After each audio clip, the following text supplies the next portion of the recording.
Hello, everyone. My name is Henry McGhie. I'm a museum consultant based in the UK. And so I'm going to be talking today for the next hour or so on museums and the Sustainable Development Goals. And firstly, I'd like to say it's a very great honour and privilege for me to be here to speak with you today. In normal circumstances, we would all have been together in Moscow, but clearly that's not possible. But this situation does give us the opportunity to try to do things differently. And sustainable development and the Sustainable Development Goals are also all about trying things differently. And so it seems very important and very relevant that that's the subject of our conference. And so my background is as an ecologist, as a zoologist, and I worked in museums for a long time, for nearly 20 years. And over that time, I realized that museums have a huge potential to support sustainable development. And I set up as an independent consultant last year to focus my time on that. So I work a lot with museums and the Sustainable Development Goals, or the SDGs, as they're sometimes called for short, with climate change and with nature conservation. And I work with museums, some very big, some very small, and anywhere, so all around the world, because one of the great things with the Sustainable Development Goals is they apply everywhere. And so that's what I will talk about. So I'll ask the technical team to start the presentation, please.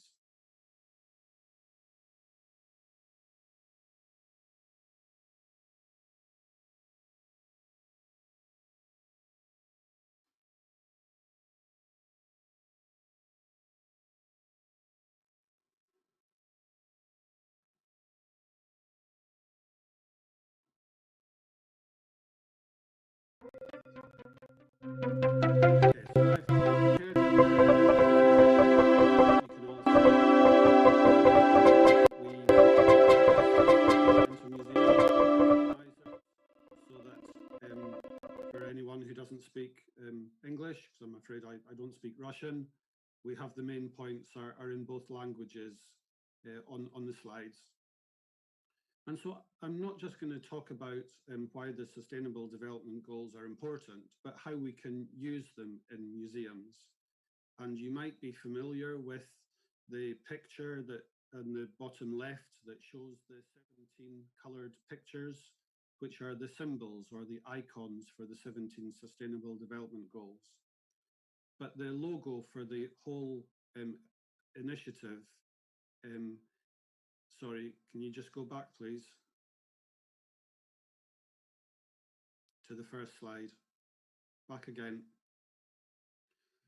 So just to show that the icon there at the bottom right shows the Sustainable Development Goals, 17 of them, all shown as a kind of circle or as a wheel. And this is really important. It's the point of sustainability is how these things all fit together. So next slide, please.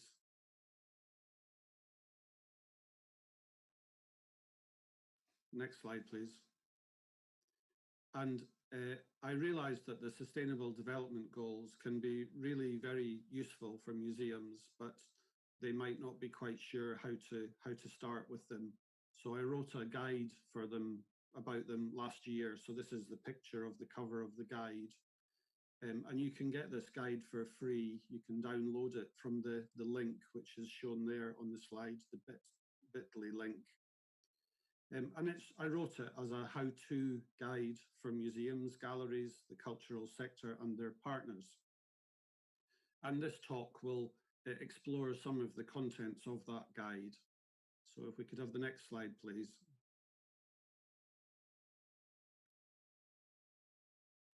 Okay, so over the next sort of 40 minutes or so, I'll talk about some background to the Sustainable Development Goals, to look at our world today. That's very important in terms of sustainable development. To talk about Agenda 2030 and the Sustainable Development Goals. To look at, well, what have the Sustainable Development Goals got to do with museums? And lastly, how can we use the Sustainable Development Goals in museums? Next slide, please. So it's important before we talk about sustainability and sustainable development to make sure we're all understanding it in the same way. And the most famous or the best known definition of sustainable development comes from a report called the Brundtland Report from 1987, that sustainable development is development that meets the needs of the present without compromising the ability of future generations to meet their own needs, which is a bit of a long way of saying that we should at least not leave the world in a worse state than we found it. And really, we should be trying to leave it in a better state than we found it. Next slide, please. And so, in terms of thinking about sustainability, you sometimes hear people talk about it in terms of 3 pillars of sustainability.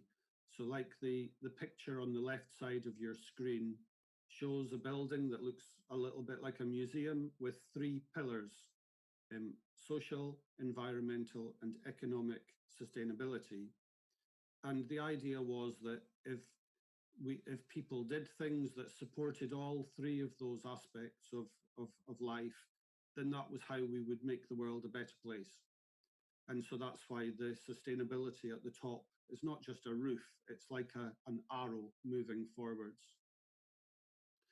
There's another model of sustainability called the bullseye model, which is shown on the right side of your screen, which looks a bit like a bullseye. And it is saying that rather than 3 pillars, there are 3 circles or 3 dimensions of sustainability. That we have the environment within which everything exists, society, all of us, community, and the economy, economic sustainability. And so the economy exists within society, which exists within the environment. And this model tends to be particularly popular with people who prioritize environmental aspects, considerations, because it's the biggest. There's another model, which I haven't shown here, which is called the weak sustainability, or it's also called the Mickey Mouse model, which shows the society, the economy with society and the environment like 2 little circles, like Mickey Mouse's ears. And it doesn't really work. So next slide, please.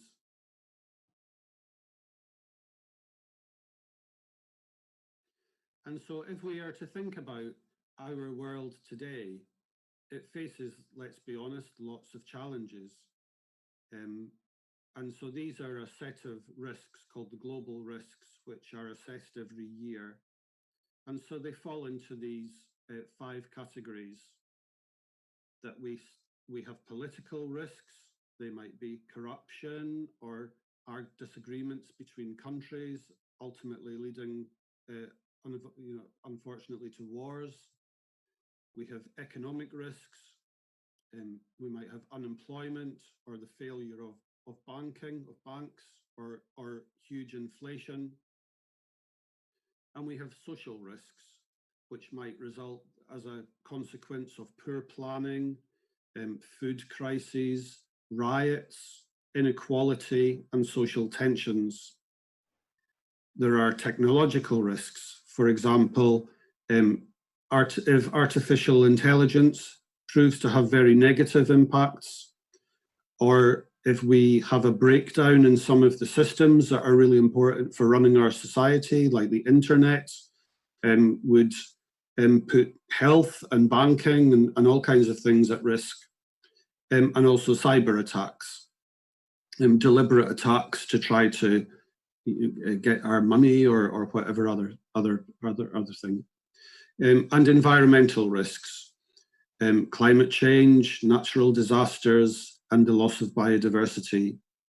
And so you can see that the first 3 of them really relate very clearly to these 3 dimensions of sustainability I was talking about. In fact, all of them relate to all the 3 dimensions. And so that's a kind of high level picture of what are seen as the big challenges facing our world. Next slide, please.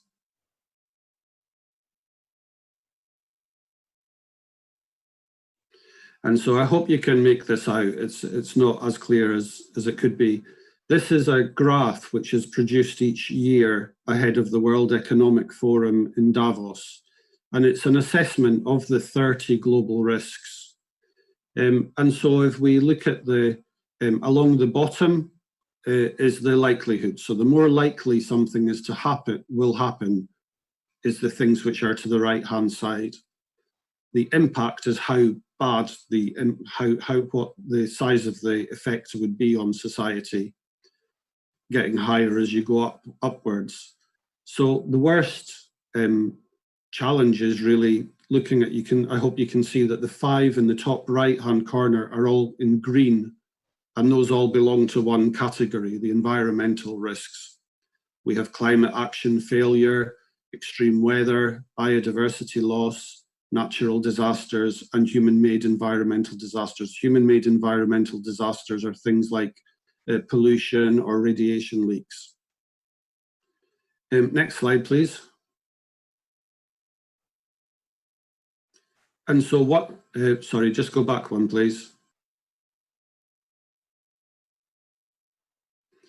And so if you can see, there's a red circle there. So that circles one of the global risks, which is around serious infectious disease, which is the one which relates to coronavirus, to COVID-19.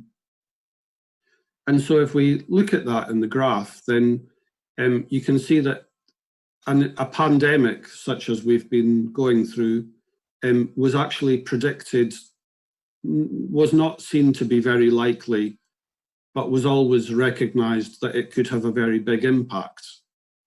And so the reason I point this out is that it's not to say that this becomes more important than the other global risks or it moves to the top of the list. It's to say that we are still on course to face all of those other risks with coronavirus as well. And so because risks don't cancel one another out, their effect multiplies against one another. So we'll have to, in a way that we can't just say, oh, well, we won't tackle climate change, we'll put all our energy into tackling coronavirus. That's not how sustainable development works. So can we move to the next slide, please?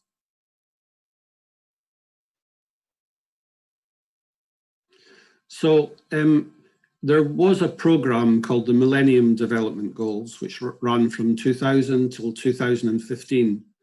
And that was aimed at improving the, reducing poverty and increasing health in the global south, in poorer countries, developing countries. And as that program was coming to an end, there was a recognition that that kind of approach doesn't work, that we can't deal with the world's problems one at a time because they're often interconnected. And so we can see that really well with COVID-19, actually, that what might be seen as a largely health issue very quickly becomes a very serious economic issue. And then we can also see that infectious diseases such as COVID-19 are increasing, and they're increasing because people are destroying the natural environment. So it's actually creating new diseases, which is really unsustainable. It means that if we keep going like that, the future is going to be worse than the present, and that's the opposite of sustainable development. So the new program to replace the Sustainable Development Goals, to replace the Millennium Development Goals, recognized that we need a program that applies everywhere, because action in one place might be creating problems somewhere else, and we can't have that. And we can't tackle problems one at a time, as if we deal with one and then we move on to the next one, because often the causes and the impacts are connected. And so the new program was presented in a document called Transforming Our World in late 2015, and it's called the 2030 Agenda for Sustainable Development. So it's a program of activity from actually very early 2016 to run till 2030. So it gave 15 years, which is long enough to do some big stuff, but is specific enough that it doesn't just become a vague way of talking about the future, because the future means different things to different people. You need a kind of milestone. And the way that transforming our world is to be achieved, there's an incredible vision in Transforming Our World, which I really encourage you all to have a look at because it's excellent. Transforming our world is to be achieved by meeting these 17 Sustainable Development Goals. So if you're familiar with the Sustainable Development Goals, but not quite sure where they come from, they come from Transforming Our World. And Transforming Our World is really the way to understand and to make sense of the Sustainable Development Goals. And so the 17 goals were developed through a big consultation exercise, which ran for 2 years, was worldwide, and covered lots of different sectors. So in a way, the Sustainable Development Goals have already been agreed. They are an invitation to all sectors around the world, to everyone, even as individuals, to participate and to create better futures. Next slide, please.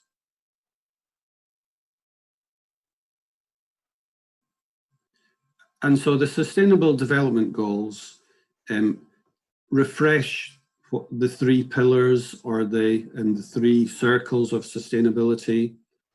And they recognize that we need actually a bigger understanding of sustainability. And so they call it the 5 Ps, which is very easy to remember. People, planet, prosperity, peace, and partnerships. So people, to end hunger, poverty and hunger in all their forms, and to ensure that all human beings can fulfill their potential in dignity and equality and in a healthy environment. Next slide, please.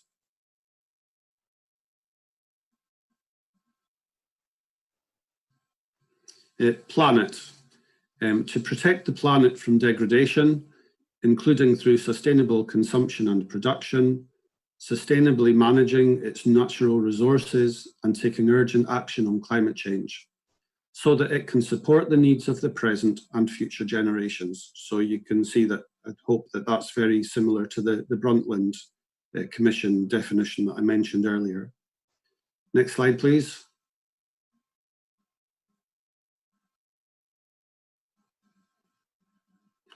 Prosperity, to ensure that all human beings can enjoy prosperous and fulfilling lives and that economic, social, and technological progress occurs in harmony with nature. Next slide, please. So peace, to foster peaceful, just, and inclusive societies which are free from fear and violence. There can be no sustainable development without peace, and no peace without sustainable development.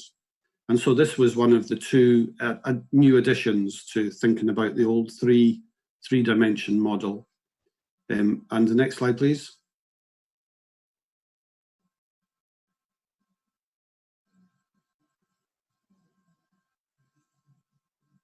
And lastly, partnership, to mobilize the means required to implement this agenda through a revitalized global partnership for sustainable development, based on a spirit of strengthened global solidarity, focused in particular on the needs of the poorest and most vulnerable, and with the participation of all countries, all stakeholders, and all people.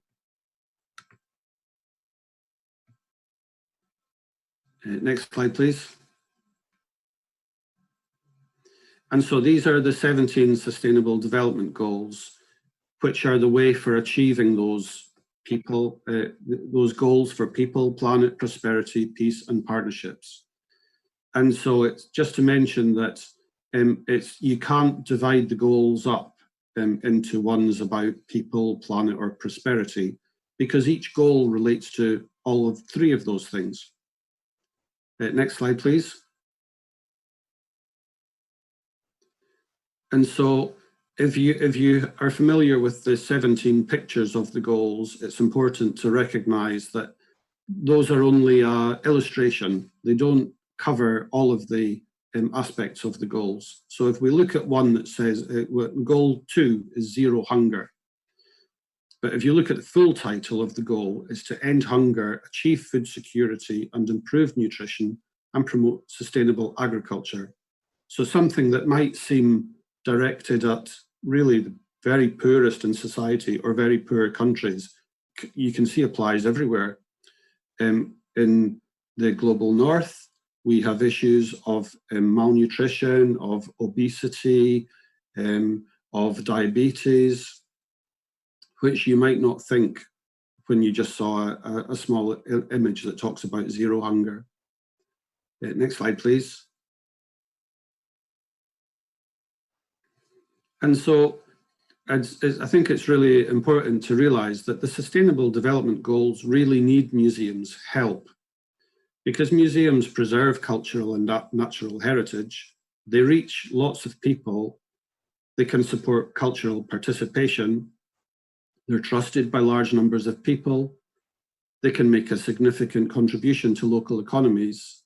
They make a significant impact through their operations and their use of resources, the way they run their organizations. And they can work in partnership with other sectors. Next slide, please.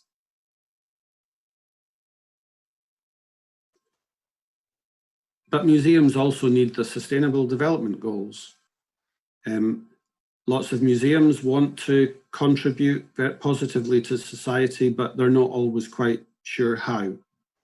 So using the Sustainable Development Goals as a kind of template or a blueprint can help museums provide people with meaningful activities, put their unique resources, their collections, their exhibitions and so on to good use. They can help them play a significant distinctive part in an ambitious global agenda. They can help them build partnerships and collaborations with other museums and with other sectors, and they can help them demonstrate their value to society. Next slide, please. So if we look at the reach of museums in Russia, so if there are around 4,000 museums in Russia, just over 2,000 that are funded by the state, 1,000 plus other museums, private museums.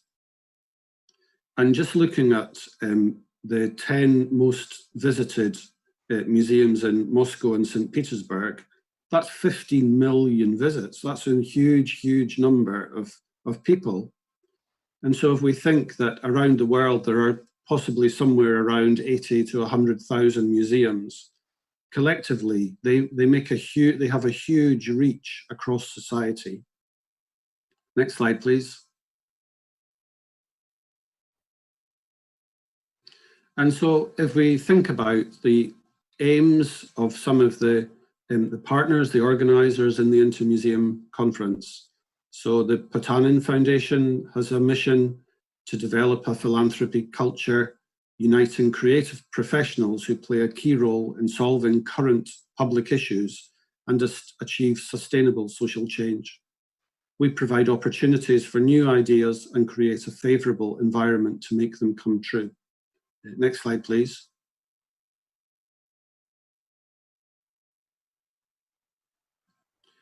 And so I'm not expecting you to go through all of these goals and targets because there'll be too much. But it's just to point out that that mission from the Potanin Foundation links very strongly with some of the Sustainable Development Goal targets, which sit within the goals. So there is a goal about quality education, which is about education across our lives. So target 4.4 is about training staff. Goal 16 is about peace, justice, and strong institutions. And one of the ways that institutions can be strong and resilient is by having effective staff. So that relates to target 16.6. is about having relative and effective museums and other organisations. And lastly, goal 17 is about partnerships for the goals, which is crucial and is all about there's a target enhancing the global partnership for sustainable development.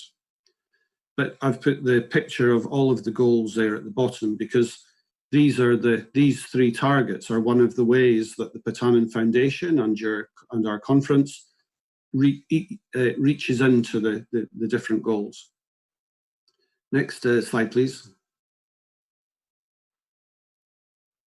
And so ICOM Russia, who's another of the partners and organisers, brings together museum experts to discuss various museum-related themes, as well as to implement educational capacity building and awareness-raising activities among practicing museum employees, new specialists and students of museum-related disciplines. The committee advocates the role of museums as basic cultural and educational institutions, contributing to social, economic and cultural development. And if we could have the next slide, please.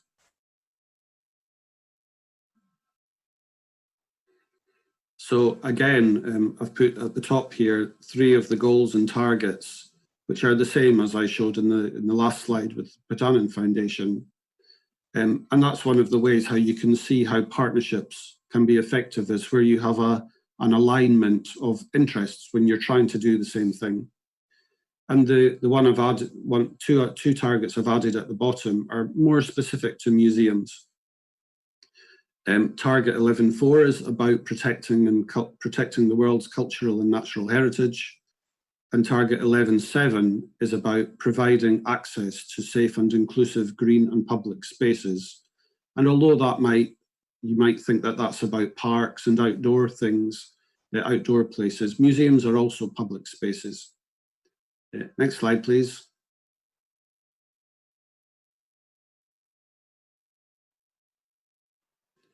So in terms of the Inter-Museums Conference's goals, it aims for a demonstration of best museum practices, attracting young people to education and work in the museum sphere, and the development of museums as multifunctional cultural centres. So again, I've put here target 4.4, which is about education and training, in this case to do with young people and in relation to in getting employment in museums. Again, about the targets around protecting the world's cultural and natural heritage and safe and inclusive green and public spaces. But again, the 2 targets which I showed earlier for the Patanen Foundation. So what I'm again trying to do here is to show that there's a very strong alignment between these 3 organisations. They have a very clear alignment of their aims, what they're trying to do. Next slide, please.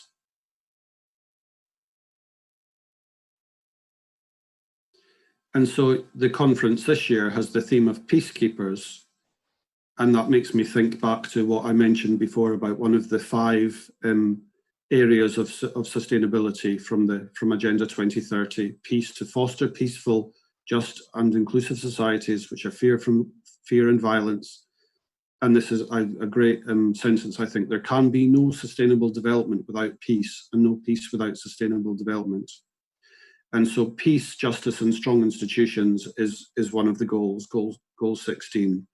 But I've put the picture of all of them there just to say that because these things are all tied together, peace is one of the enabling conditions that helps all of the other 16 to be achieved.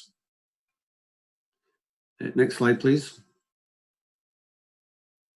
And so in the guide that I mentioned earlier, I thought for a very long time about the goals and the targets. And I thought, well, thinking about them as a whole can be quite complicated. There are 17 goals, 169 targets. And being honest, some of them are very related to museums, and a lot of them not so much. And so I thought, well, what are the things that museums do, and how can they be kind of aligned with the goals and targets? And I came up with a model of 7 activities that museums more or less do currently. And I thought about, well, how these connect with the goals and targets. So firstly, I'll just go through these 7 key activities in about 10 minutes or so. To protect and safeguard the world's cultural and natural heritage, both within museums and more generally. And the reason I've worded it that way is to say that museums aren't just about protecting and preserving what's inside their building. They're concerned with cultural and natural heritage more broadly in the world. There's a very, it's more like a flow of, there's a connection between what happens in museums and what happens outside them. Next slide, please.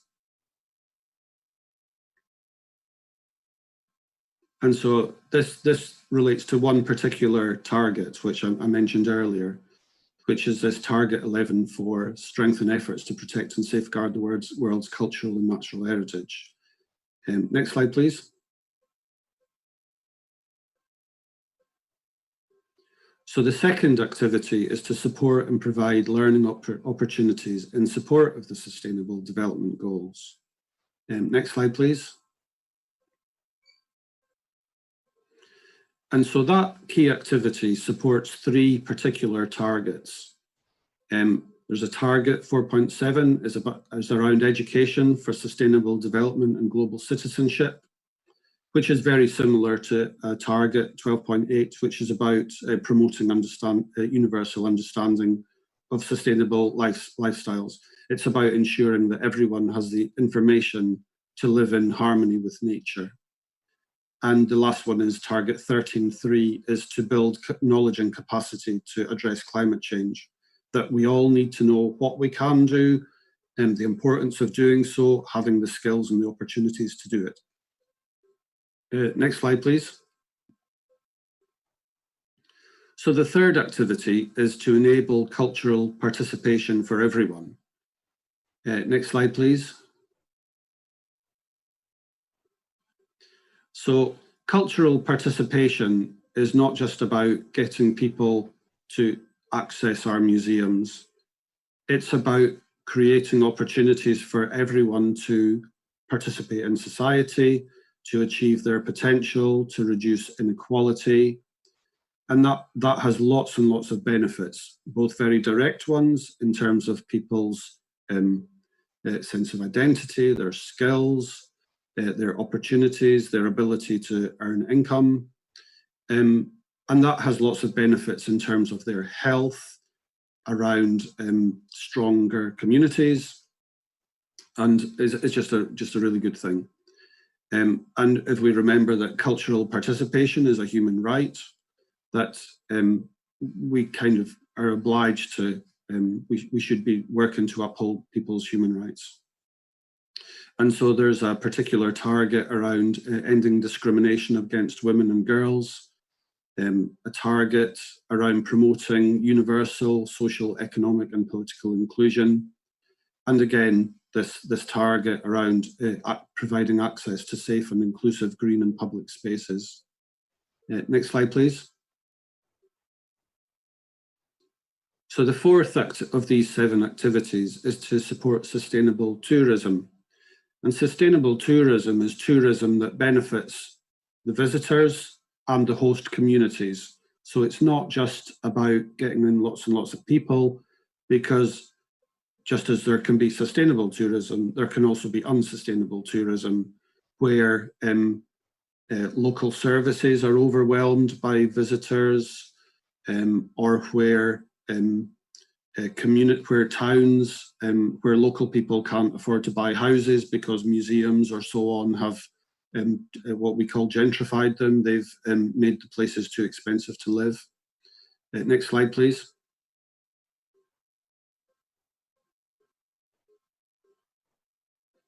And so sustainable tourism is the specific subject of one of the targets, which is called promote beneficial and sustainable tourism. Sustainable tourism, there's another name for it, it's also called responsible tourism. It's about ensuring that museums or other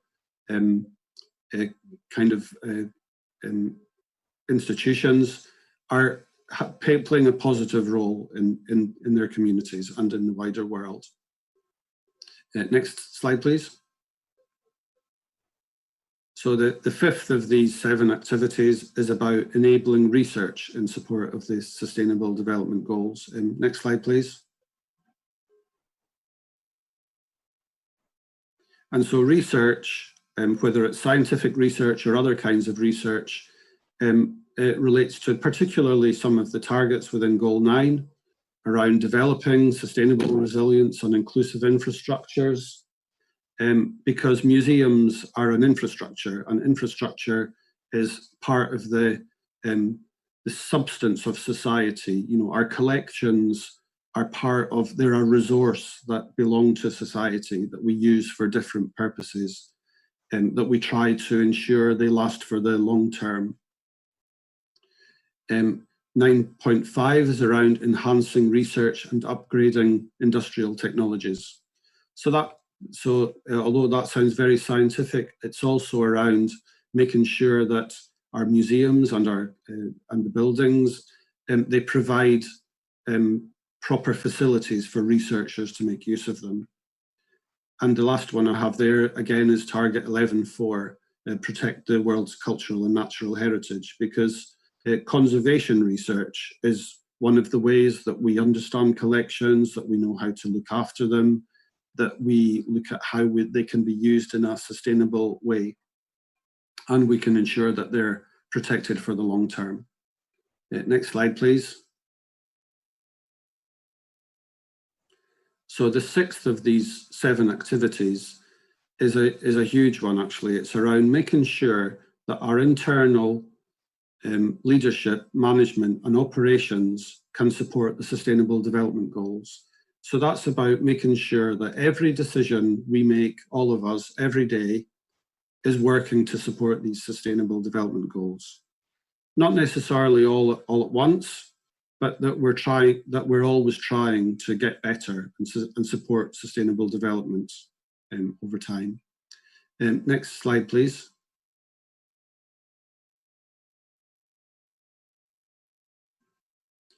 And so that activity around ensuring that we run our museums to support sustainable development actually relates to all 17 goals. If you think of it, no poverty is around making sure that people have access to our buildings. Zero hunger and good nutrition might relate to the food we sell in our cafes. Good health and well-being. It's well known that museums can support health and well-being, but museums can also support the health and well-being of their staff. And so on through all of the 17 goals. I've not got time to go through them all just now, but I'll maybe just to mention a few in particular, that as museums work to upgrade their buildings, then they reduce their energy use, they reduce their waste. That has lots of benefits. It's good for nature. It helps them address climate, make sure that they're not making a bad contribution to climate change. So is very positive. Next slide, please.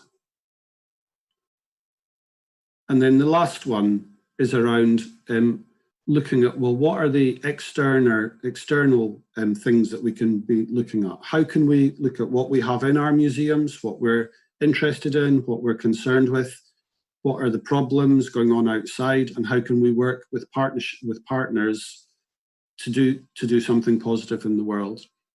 And so this activity is called to direct our external leadership, our collaboration and partnerships towards the SDGs. And this is talking about leadership, not in the sense that it's something that's only done by museum directors, but leadership is something that all of us can play a part in. Next slide, please. And so this activity around looking outside museums is really is the subject of this one, partnerships for the goals, goal 17. And so what we might do, for instance, is to make sure that the policies we have in museums complement policies in other sectors, in whether it's our local town, in a city, or worldwide. And so that's target 1714, to enhance policy coherence for sustainable development. Because if we think that policies are a little bit like the cogs in a machine. The more we can get the cogs to fit together, the better the machine will work. Target 1716 is around to enhance the global partnership for sustainable development. And a global partnership doesn't just mean big museums partnering with big museums in other places. It can mean a tiny museum partnering with its local partners. It's just saying that we all need to do this. We all have a part to play in it. And the more we partner, effectively, and we join together, that's how we can make this global network, which would be fantastic. And it's not just about museums, it's about working with other partners. And the last one, target 1717, is to encourage effective partnerships, which is in partnerships between museums and other sectors, museums and civil society groups, museums and community groups, and museums as individuals, and supporting all of them to partner with one another in this attempt to achieve these 17 Sustainable Development Goals. Next slide, please.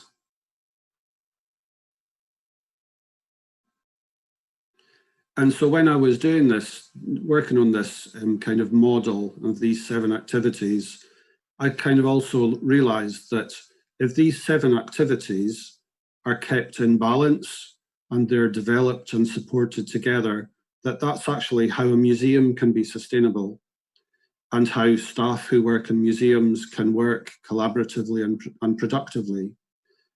So we can see museums develop unsustainably when they put one of those 7 activities kind of above the others.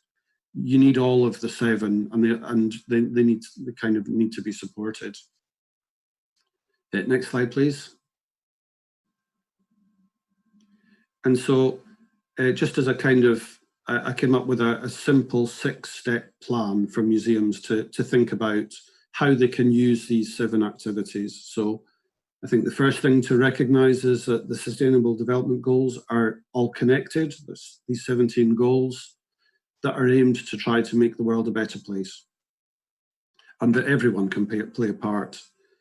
Secondly, that museums can ask themselves, well, what role should they be playing in these goals? So you might have a look at your mission or your vision to help you identify, well, if we say we are leaders in something, if those are the words you use, you have to live up to those words. You might be a leader, a follower, a partner, you might provide resources, or lots of other things. And what you could also do is to ask your different audiences or your stakeholders, well, what part do you want us to play? What part do you think we should be playing? Then thirdly, you can do a quick exercise, which is to just quickly ask yourself, well, how do we contribute to each of these 17 goals, both in a positive way and a negative way? Because it's important to recognize we are all part of the world. We all make positive and negative impacts. It's what you do with those that matters, really. So then you can use these, number 4 is you can use the 7 activities to decide on your main contributions to the Sustainable Development Goals. Then number 5, you can make a plan to improve your contributions, to enhance your positive contributions and to reduce your negative impacts. And then lastly, you can review the plan regularly and communicate your successes and plan to address the things that still need to happen.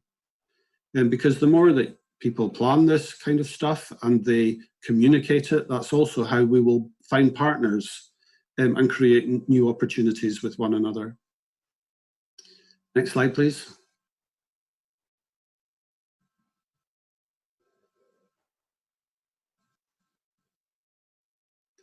And so I've put some resources here for people to get some more information. So last year, ICOM, the International Council of Museums, adopted a resolution on sustainability, and I was very proud to be part of that initiative.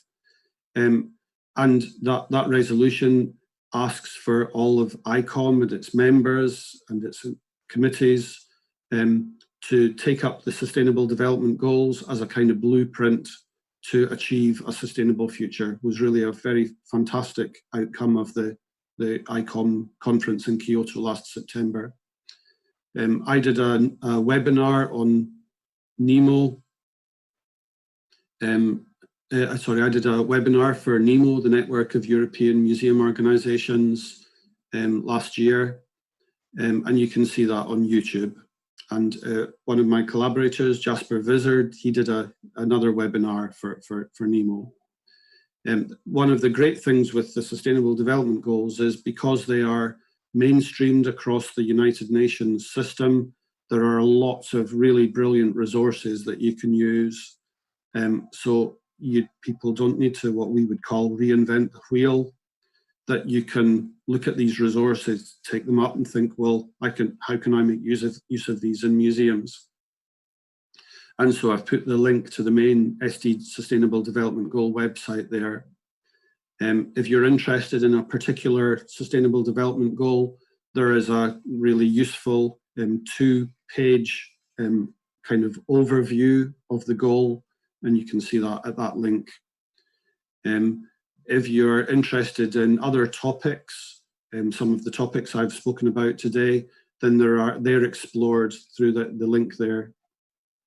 And lastly is to say that UNESCO has a kind of a kind of portal, which is has lots of resources for educators, and it's organised by the Sustainable Development Goals. So it will look like, if you go to the link, it looks like the picture of the 17 Sustainable Development Goals, and you click on the one that you're interested in, and it will take you to more resources. Next slide, please. And lastly, to say thank you and good luck. And so I'm going to open for questions now, and so I'll just we'll close this presentation, I think, and I'll move to the chat to answer your questions.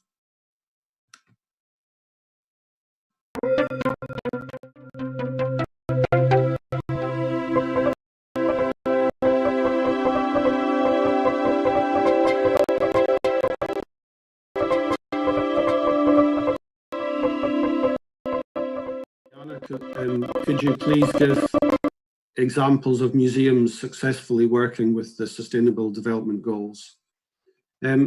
So I think I would answer that in different ways, that like the guide that I wrote can be applied by an individual museum worker, a team within a museum, a whole museum, or actually the whole museum sector. And so if I give some examples for each of those, I think that, so ICOM's resolution on sustainability is a great example of a very top level, very important, very influential body embracing the Sustainable Development Goals. It was excellent. And in the guide that I did, I also thought about, well, what are the opportunities that each museum professional can how can they support the Sustainable Development Goals? So in that guide, it will talk about, well, what can conservators do, or curators do, or educators, or anyone else. But to give some particular examples, there's a museum in The Hague called Museum, and it has an exhibition which it has 16 parts to it, I think. And then they made it link to the 17 Sustainable Development Goals. What we could also say is that I see lots of museums associations around the world that are seeing the Sustainable Development Goals as a way to support their members to partner and to contribute to sustainability. So because I talk a lot at conferences about the Sustainable Development Goals, your conference here is actually a fantastic example of how museums can work to develop a shared language and how they can support the Sustainable Development Goals. There's the next question here, I think also from Tatiana, that says my project is called Curating Tomorrow, and it says, do I think it's possible to curate tomorrow in a time of uncertainty as we now have with COVID-19? And so the reason I chose the name Curating Tomorrow has a few reasons, really, is that I just do not believe that the future happens by accident. The future happens based on the decisions we make today, either the decisions we choose to take or the things that we don't do. And so if there are things that we are concerned with or we want to be different, then the way that we change them is by acting on them. And I also chose it because it's become very popular to talk about curating. You know, you have chefs who curate menus, you have disc jockeys who curate playlists.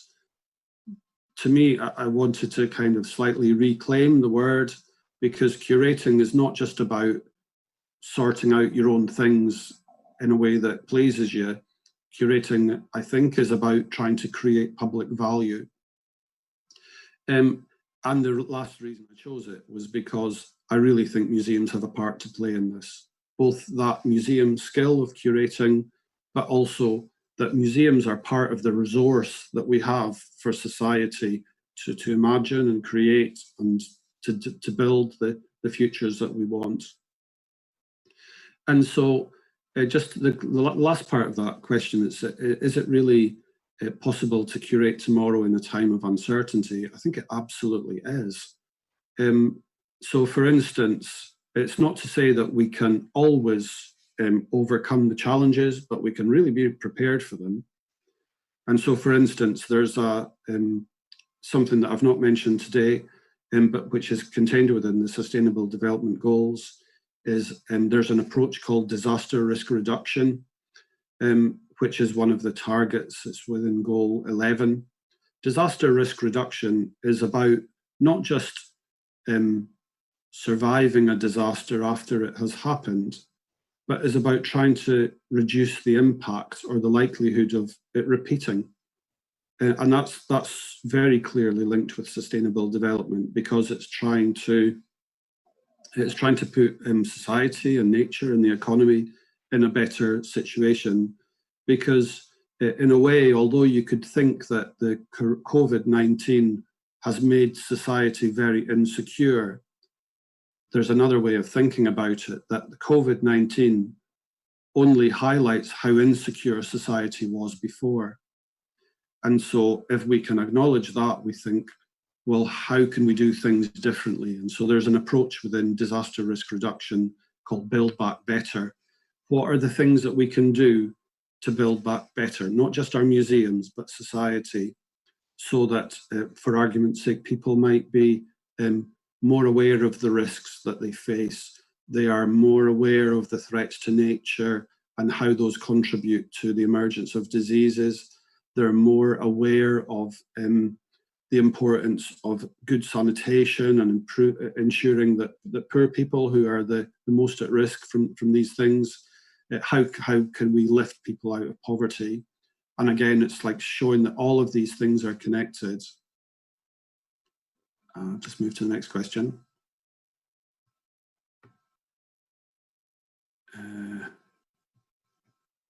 I think that's all the questions.